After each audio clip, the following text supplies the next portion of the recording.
ang pondo ng ating government ay nasa 150 million. Yan, binalita yan sa TV, pinanood ko ng maayos, pinag-aralan ko. So ito na nga mga Katagpi-TV, ang update po sa ating vaccine. At so ito na nga mga Katagpi-TV, isang magandang gabi sa ating lahat. Ayan.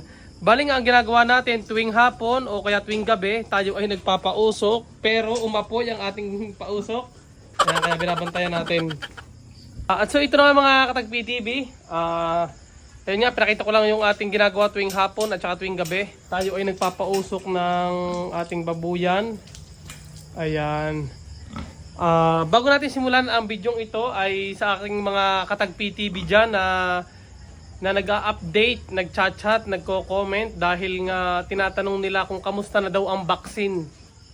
Kasi nga alam niyo naman mga Katagpi-TV, ang pondo ng ating government ay nasa 150 million. Yan, binalita yan sa TV, pinanood ko ng maayos, pinag-aralan ko. Ay yun nga ang natuklasan ko, ang pinundo ng ating gobyerno ay 150 million sa bakuna ng baboy. Siyempre kaya ako nagtatanong dahil meron tayong mga piglets, pampanimula ng ating mga followers, saka pampanimula ko. Ay kaya aking inuungkat at aking ina-update ulit ang aking mga followers dyan na naghihintay kung ano nangyari na sa ating vaccine, sa ESF vaccine. Siyempre ang gusto ko, kaya magtatanong ako dahil gusto ko rin magkaroon ng bakuna, ang aking mga piglets na i-release. Yan ay mga piglets na i-release ko sa aking mga customer. Yan, bali ito ay yan, napakadami niyan. Yan. Yan. So ito na mga Katagpi-TV, ang update po sa ating vaccine. Ay yun din ho ang hindi ko alam. Ayan, napakatagal na na-release ang bakuna ay hindi pa rin nadating. Anong nangyayari na? Nasaan na ba? Anong balita na? Kamusta na ba kayo dyan? Nasaan na ba ang ating 150 million ay pinagmamalaki ng government na inirelease para sa bakuna ng ASF? Kasi nga minatira sa ating mga alaga. Ay yung ating pansimula ay napakasarap sa feelings na mag-aalaga tayo na meron tayong protection.